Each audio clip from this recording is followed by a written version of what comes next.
Jenny Kirk here, 3 till 10 o'clock this morning on BBC Radio Norfolk, and Nick Conrad is going to be back here on Monday, so if you can't stick me, hopefully you'll enjoy him. I have got another splendid guest in the studio with me, and I'm just going to go straight to her because she looks like she's full of fun and desperate to say stuff. I'm very excited to be here. That's the voice of Heidi May. She's a Norwich clothing designer, and you're asking people, Heidi, to slow down in the approach to what they wear, and you're calling for us to move away from fast fashion. You design clothes that are more than just beautiful, they are sustainable. That's your thing, isn't it? Yes. Okie dokie. So we've got the measure of you.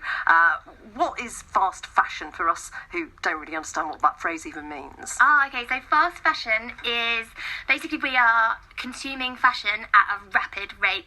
We used to have trends that were autumn-winter and spring-summer trends, two big trends. Is it not in a happening year. like that anymore? And now there are actually companies that have trends every 3 weeks, and so they will design a collection, bring it out, get it made in China, wherever, get it shipped back over, and then marketed in 3 weeks. It's like fashion has almost become disposable, so much so that people are putting clothes in the bin then only wearing them once, and it's just like, gosh, someone somewhere along the line is suffering, and we shouldn't be treating clothes like that, I don't think. So just, yeah. I always remember somebody saying to me, if it is really cheap, then someone somewhere along the line is being exploited. Yes.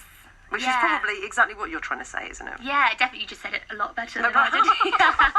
I just put it into a pithy statement, but you explained it in a lot more detail. So what would you like people to do? Because I'm just thinking, actually, just in Norwich at the moment, there's this massive Primark store being built. Does that embody this idea of fast fashion to you, a shop like Primark? Is that what this is about? It doesn't. Like, I think Primark is great because of the price point, and it's just, I think Primark gets a lot of negative press as well, like a lot of negative press, and actually, if you look at the whole high street, all the shops are guilty of what Primark do. It's just Primark can sell more because they are so cheap, but some people need to buy cheap clothes because they just simply can't afford it. Yeah. So what Sorry. Well, carry on. I'll talk a lot. I would like to get back to that price point idea in a minute. Yeah. Actually. So if you are buying, say, a black top from Primark because that's all you can afford, fine, but then make sure it goes with loads of different things in your wardrobe. Don't just buy it for one occasion for a Saturday night, or for example. Just try and think of like the longevity of it, and then apply that to like if you are going to buy something that you love, and just falling in love with clothes, and just buy something that you love and then wear it a lot, and then you'll get the money's worth out of it. If that makes sense. Yes, I know what you mean. Take us through your outfit this morning then. Are you practicing what you preach? Yeah, yes, put me on the spot. So this top underneath is a high street top that I love and I've had for years. I will basically wear clothes till they're dead. Yeah. And then this is my top here. So this is... So you made this? Colour. Yes. Yep. So literally like make every single thing, even the tassels that fringing underneath the sleeves is handmade, hand-pulled. Takes 2 people in the studio to do that. And then these jeans, which I will literally wear to death. And then... I'm just wearing black boots that I got in a sale. So you have to, even as a fashion designer, and I say it's so hard as well because everyone is being more environmental or sustainable, so like sustainably minded, if that makes sense. So it's just important to not to preach like everybody has to buy independent or secondhand or it's just making that conscious effort just to think about it. And I think we're doing it now with reusing carry bags and not using as much plastic, and now you just think clothes are going into landfill as well, so just designing really consciously. The fashion industry's a big culprit, isn't it, for this kind of thing? Huge. Yeah, it's huge.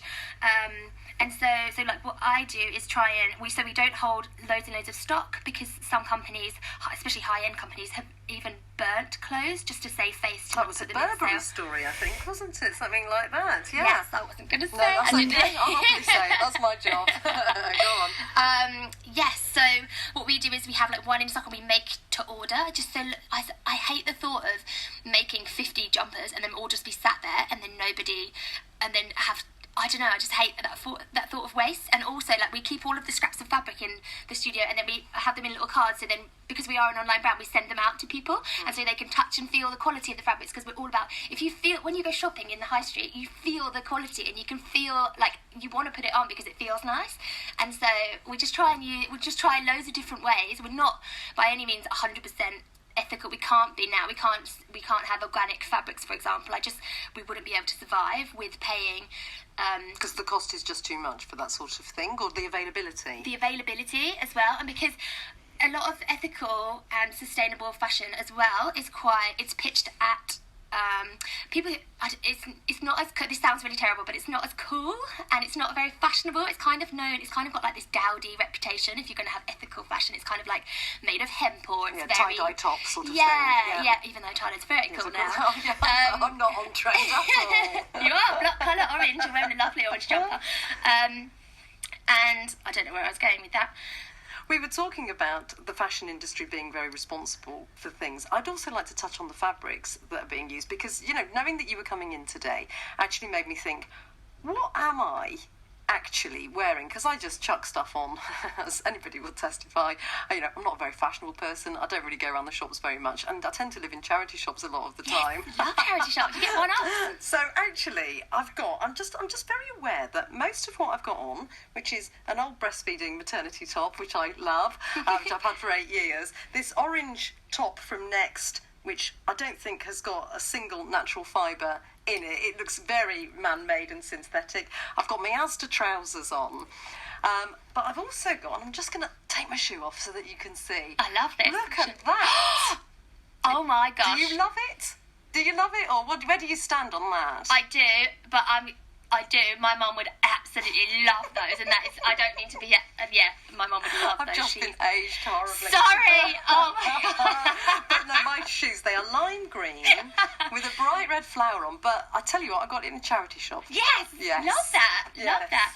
But there's a funny thing there's a stigma as well, because for ages I was using 100. I prided myself on using 100% cotton, and then actually if you look at the waste and water, I won't get into. I don't know the statistics too much, but like if you actually. The wearability of that cotton versus something with a bit of viscose in it, or there's a reason why these fabrics have been developed, and there's a reason why if you look at a lot of vintage clothes that are lasting, and we were in the vintage shop yesterday, shout out to Sue Ryder Vintage, and all of the fabrics are man-made fibres, and they're lasting. That's 20 years down the line, and some of them still look new. So there is I basically, as a designer, try to weigh up whether it's worth you wearing it over and over and over again, it bobbling to death, or if you want to wear it over and over again, it still looks like new when you wash it.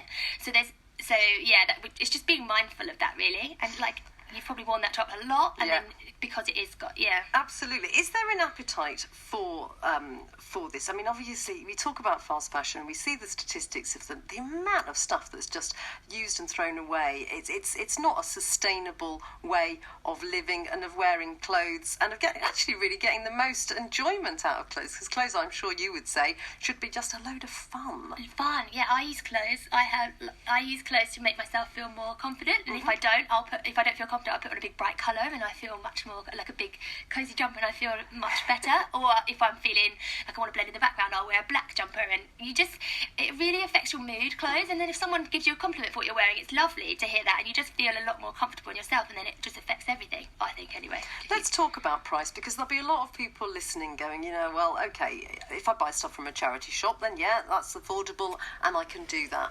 But really, is this the reason that I would go to one of these high street shops is because I know that it's just dead cheap to maybe just go down to Sainsbury's and grab something, or Asda and grab something. Even that, and I'm just not going to think about all the people down the production line who maybe haven't had particularly lovely lives and are getting paid not very much money, and I'm not going to think about the environmental consequences. I just need a pair of trousers that's cheap. Yeah, and it's hard because for a lot of people that is the case, and it's hard now because it's kind of gotten out of control now, and so it needs a huge change, like a massive, massive change to get anyone to budge, because the market is so competitive and so fierce at the moment. But just to justify the price point, for example, like an independent. So like one of my jumpers is £60.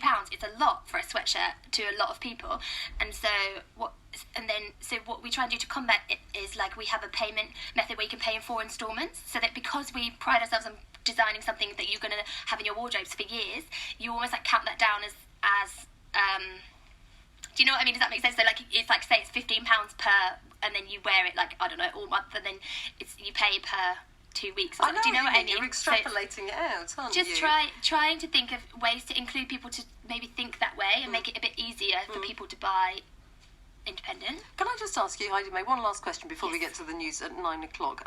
People listening to this may be thinking, God, I'd actually like to see the kind of stuff that you're doing. Where would they find out information about you and your collections? So I am Aesthetic Laundry. It's a bit of a mouthful, but if you look at the hashtag Heidi Jumpers, then you should be able to. That's should come up. An easier one, isn't Heidi it? Jumpers, yeah. Hashtag Heidi Jumpers. Let's go with that. That's Heidi May joining us this morning, and thank you, Heidi. It's been a pleasure to meet you. Thank you. And after 9 o'clock this morning, this is exactly what we're going to be talking about on the phone in.